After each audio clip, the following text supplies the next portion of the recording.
بھلا جس شخص کا سینہ اللہ نے اسلام کے لیے کھول دیا ہو سو وہ اپنے پروردگار کی طرف سے روشنی پر ہو، تو کیا وہ سخت دل کافر کی طرح ہو سکتا ہے؟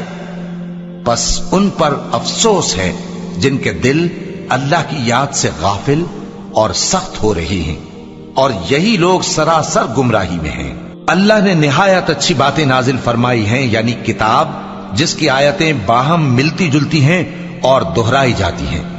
جو لوگ اپنے پروردگار سے ڈرتے ہیں ان کے بدن کے رونگٹے اسے سن کر کھڑے ہو جاتے ہیں، پھر ان کی کھالیں نرم ہو جاتی ہیں اور دل بھی نرم ہو کر اللہ کی یاد کی طرف متوجہ ہو جاتی ہیں۔ یہی اللہ کی ہدایت ہے، وہ اس سے جس کو چاہتا ہے ہدایت دیتا ہے، اور جس کو اللہ گمراہ رہنے دے اس کو کوئی ہدایت دینے والا نہیں۔ بھلا جو شخص قیامت کے دن اپنے چہرے پر برے عذاب کو روکتا ہو، کیا وہ ویسا ہو سکتا ہے جو چین میں ہو؟ اور ظالموں سے کہا جائے گا کہ جو کچھ تم کرتے رہے تھے اب اس کے مزے چکھو۔ جو لوگ ان سے پہلے تھے انہوں نے بھی تکذیب کی تھی، تو ان پر عذاب ایسی جگہ سے آ گیا کہ ان کو خبر ہی نہ تھی۔ پھر ان کو اللہ نے دنیا کی زندگی میں رسوائی کا مزہ چکھا دیا، اور آخرت کا عذاب تو بہت ہی بڑا ہے۔ کاش یہ سمجھ رکھتے۔ اور ہم نے لوگوں کے سمجھانے کے لیے اس قرآن میں ہر طرح کی مثالیں بیان کی ہیں تاکہ وہ نصیحت حاصل کریں۔ یہ قرآن عربی ہے جس میں کوئی عیب اور اختلاف نہیں، تاکہ وہ ڈر مانے۔ اللہ ایک مثال بیان کرتا ہے کہ ایک شخص ہے جس میں کئی آدمی شریک ہیں مختلف مزاج کے، اور ایک آدمی پورے کا پورا ایک شخص کا غلام ہے۔ بھلا دونوں کی حالت برابر ہے؟ نہیں، الحمدللہ، مگر یہ اکثر لوگ نہیں جانتے۔ اے پیغمبر، تم بھی مرنے والے ہو اور یہ بھی مرنے والے ہیں، پھر تم سب قیامت کے دن اپنے پروردگار کے سامنے جھگڑو گے۔ پھر اس سے بڑھ کر ظالم کون جو اللہ پر جھوٹ بولے اور سچی بات جب اس کے پاس پہنچ جائے تو اسے جھٹلائے۔ کیا جہنم میں کافروں کا ٹھکانہ نہیں ہے؟ اور جو شخص سچی بات لے کر آیا اور جس نے اس کی تصدیق کی وہی لوگ متقی ہیں۔ وہ جو چاہیں گے ان کے لیے ان کے پروردگار کے پاس موجود ہے۔ نیکوکاروں کا یہی بدلہ ہے، تاکہ اللہ ان سے برائیوں کو جو انہوں نے کی دور کر دے، اور نیک کاموں کا جو وہ کرتے رہے ان کو بدلہ دے۔ کیا اللہ اپنے بندے کو کافی نہیں؟ اور اے نبی، یہ تم کو ان لوگوں سے جو اللہ کے سوا ہیں یعنی غیر اللہ سے ڈراتے ہیں، اور جس کو اللہ گمراہ رہنے دے اسے کوئی ہدایت دینے والا نہیں، اور جس کو اللہ ہدایت دے اس کو کوئی گمراہ کرنے والا نہیں۔ کیا اللہ عزت والا بدلہ لینے والا نہیں ہے؟ اور اگر تم ان سے پوچھو کہ آسمانوں اور زمین کو کس نے پیدا کیا تو کہہ دیں گے کہ اللہ نے۔ کہو کہ بھلا دیکھو تو جن کو تم اللہ کے سوا پکارتے ہو، اگر اللہ مجھ کو کوئی تکلیف پہنچانی چاہے تو کیا وہ اس تکلیف کو دور کر سکتی ہیں؟ یا اگر وہ مجھ پر مہربانی کرنا چاہے تو کیا وہ اس کی مہربانی کو روک سکتے ہیں؟ کہہ دو کہ مجھے اللہ ہی کافی ہے، بھروسہ رکھنے والے اسی پر بھروسہ رکھتے ہیں۔ کہہ دو کہ اے قوم، تم اپنی جگہ عمل کیے جاؤ، میں اپنی جگہ عمل کیے جاتا ہوں۔ ان قریب تم کو معلوم ہو جائے گا کہ کس پر عذاب آتا ہے جو اسے رسوا کرے گا، اور کس پر ہمیشہ کا عذاب نازل ہوتا ہے۔ ہم نے تم پر یہ کتاب لوگوں کی ہدایت کے لیے سچائی کے ساتھ نازل کی ہے، تو جو شخص ہدایت پاتا ہے تو اپنے بھلے کے لیے، اور جو گمراہ ہوتا ہے تو گمراہی سے اپنا ہی نقصان کرتا ہے۔ اور اے پیغمبر، تم ان کے ذمہ دار نہیں ہو۔ اللہ لوگوں کے مرنے کے وقت ان کی روحیں قبض کر لیتا ہے، اور جو مرے نہیں ان کی روحیں سوتے میں قبض کر لیتا ہے۔ پھر جن پر موت کا حکم کر چکتا ہے ان کو روک رکھتا ہے، اور باقی روحوں کو ایک وقت مقرر تک کے لیے چھوڑ دیتا ہے۔ جو لوگ غور و فکر کرتے ہیں ان کے لیے اس میں نشانیاں ہیں۔ کیا انہوں نے اللہ کے سوا اور سفارشی بنا لیے ہیں؟ کہو کہ خواہ وہ کسی چیز کا بھی اختیار نہ رکھتے ہوں اور نہ کچھ سمجھتے ہی ہوں تب بھی کہہ دو کہ سفارش تو سب اللہ ہی کے اختیار میں ہے، اسی کے لیے آسمانوں اور زمین کی بادشاہت ہے، پھر تم اسی کی طرف لوٹ کر جاؤ گے۔ اور جب ایک اکیلے اللہ کا ذکر کیا جاتا ہے تو جو لوگ آخرت پر ایمان نہیں رکھتے ان کے دل گھٹ جاتے ہیں، اور جب اللہ کے سوا اوروں کا ذکر کیا جاتا ہے تو فوراً خوش ہو جاتے ہیں۔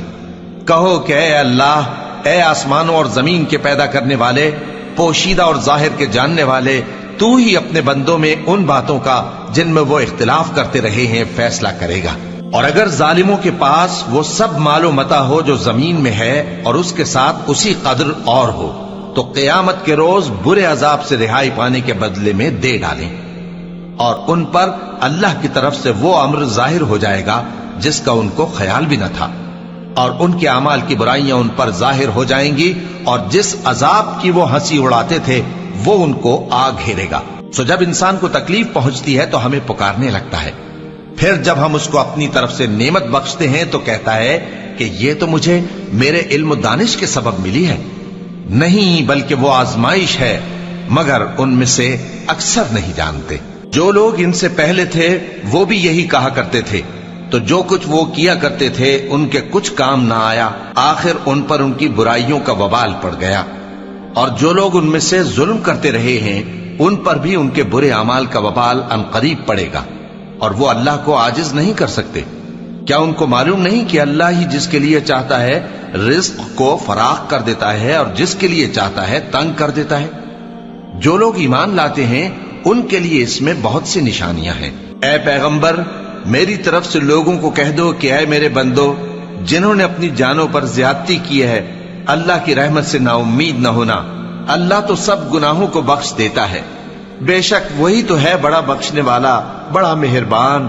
اور اس سے پہلے کہ تم پر عذاب آ واقع ہو، اپنے پروردگار کی طرف رجوع کرو اور اس کے فرما بردار ہو جاؤ، ورنہ بعد میں تم کو مدد نہیں ملے گی۔ اور اس سے پہلے کہ تم پر ناگہاں عذاب آ جائے اور تم کو خبر بھی نہ ہو، اس نہایت اچھی کتاب کی جو تمہارے پروردگار کی طرف سے تمہاری جانب نازل ہوئی ہے پیروی کرو۔ ایسا نہ ہو کہ اس وقت کوئی شخص کہنے لگے کہ ہائے اس کوتاہی پر افسوس ہے جو میں نے اللہ کا حق ماننے میں کی، اور میں تو ہنسی ہی کرتا رہا، یا یہ کہنے لگے کہ اگر اللہ مجھ کو ہدایت دیتا تو میں بھی پرہیزگاروں میں ہوتا، یا جب عذاب دیکھ لے تو کہنے لگے کہ اگر مجھے پھر ایک دفعہ دنیا میں جانا ہو تو میں نیکوکاروں میں ہو جاؤں۔ ارشاد ہوگا کیوں نہیں، میری آیتیں تیرے پاس پہنچ گئی تھی مگر تو نے ان کو جھٹلایا اور شیخی میں آ گیا اور تو کافر بن گیا۔ اور اے مخاطب، جن لوگوں نے اللہ پر جھوٹ بولا تم قیامت کے دن دیکھو گے کہ ان کے چہرے سیاہ ہو رہے ہوں گے۔ کیا تکبر کرنے والوں کا ٹھکانہ دوزخ میں نہیں ہے؟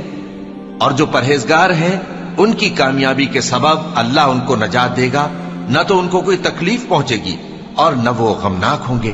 اللہ ہی ہر چیز کا پیدا کرنے والا ہے اور وہی ہر چیز کا نگراں ہے۔ اسی کے پاس آسمانوں اور زمین کی کنجیاں ہیں، اور جنہوں نے اللہ کی آیتوں سے کفر کیا وہی نقصان اٹھانے والے ہیں۔ کہہ دو کہ اے نادانو، تو کیا تم مجھ سے یہ کہتے ہو کہ میں غیر اللہ کی پرستش کرنے لگوں؟ اور اے پیغمبر، تمہاری طرف اور ان پیغمبروں کی طرف جو تم سے پہلے ہو چکے ہیں یہی وہی بھیجی گئی ہے کہ اگر تم نے شرک کیا تو تمہارے اعمال برباد ہو جائیں گے اور تم نقصان اٹھانے والوں میں ہو جاؤ گے، بلکہ اللہ ہی کی عبادت کرو اور شکر گزاروں میں رہو۔ اور انہوں نے اللہ کی قدر شناسی جیسی کرنی چاہیے تھی نہیں کی۔ اور قیامت کے دن تمام زمین اس کی مٹھی میں ہوگی اور آسمان اس کے داہنے ہاتھ میں لپٹے ہوئے ہوں گے، اور وہ ان لوگوں کے شرک سے پاک ہے، بلند و برتر ہے۔ اور جب سور پھونکا جائے گا تو جو لوگ آسمانوں میں ہیں اور جو زمین میں ہیں سب بے ہوش ہو کر گر پڑیں گے مگر وہ جس کو اللہ چاہے۔ پھر دوسری دفعہ سور پھونکا جائے گا تو فوراً سب کھڑے ہو کر دیکھنے لگیں گے، اور زمین اپنے پروردگار کے نور سے چمک اٹھے گی اور اعمال کی کتاب کھول کر رکھ دی جائے گی، اور پیغمبر اور دوسرے گواہ حاضر کیے جائیں گے، اور ان میں انصاف سے فیصلہ کیا جائے گا اور ان کے ساتھ بے انصافی نہیں کی جائے گی۔ اور جس شخص نے جو عمل کیا ہوگا اس کو اس کا پورا پورا بدلہ مل جائے گا، اور جو کچھ یہ کرتے ہیں اس کو سب کی خبر ہے۔ اور کافر گروہ گروہ کر کے جہنم کی طرف ہانکے جائیں گے، یہاں تک کہ جب وہ اس کے پاس پہنچ جائیں گے تو اس کے دروازے کھول دیے جائیں گے، اور اس کے داروغہ ان سے کہیں گے کہ کیا تمہارے پاس تمہیں میں سے پیغمبر نہیں آئے تھے جو تم کو تمہارے پروردگار کی آیتیں پڑھ پڑھ کر سناتے اور تمہارے اس دن کے پیش آنے سے تمہیں ڈراتے تھے؟ وہ کہیں گے کیوں نہیں، لیکن کافروں کے حق میں عذاب کا حکم ثابت ہو چکا تھا۔ کہا جائے گا کہ دوزخ کے دروازوں میں داخل ہو جاؤ، ہمیشہ اس میں رہو گے، سو تکبر کرنے والوں کا برا ٹھکانہ ہے۔ اور جو لوگ اپنے پروردگار سے ڈرتے ہیں ان کو گروہ گروہ کر کے بہشت کی طرف لے جایا جائے گا، یہاں تک کہ جب وہ اس کے پاس پہنچ جائیں گے اس حال میں کہ اس کے دروازے کھولے جا چکے ہوں گے اور اس کے داروغہ ان سے کہیں گے کہ تم پر سلام ہو، تم بہت اچھے رہے، اب اس میں ہمیشہ کے لیے داخل ہو جاؤ۔ اور وہ کہیں گے کہ اللہ کا شکر ہے جس نے اپنے وعدے کو ہم سے سچا کر دیا اور ہم کو اس زمین کا وارث بنا دیا، ہم بہشت میں جہاں چاہیں رہیں، تو اچھے عمل کرنے والوں کا بدلہ بھی کیسا خوب ہے۔ اور تم فرشتوں کو دیکھو گے کہ عرش کے گرد گھیرا باندھے ہوئے ہیں اور اپنے پروردگار کی تعریف و تسبیح کر رہے ہیں، اور ان میں انصاف کے ساتھ فیصلہ کر دیا جائے گا اور کہا جائے گا کہ ہر طرح کی تعریف اللہ ہی کے لیے ہے جو تمام جہانوں کا مالک ہے۔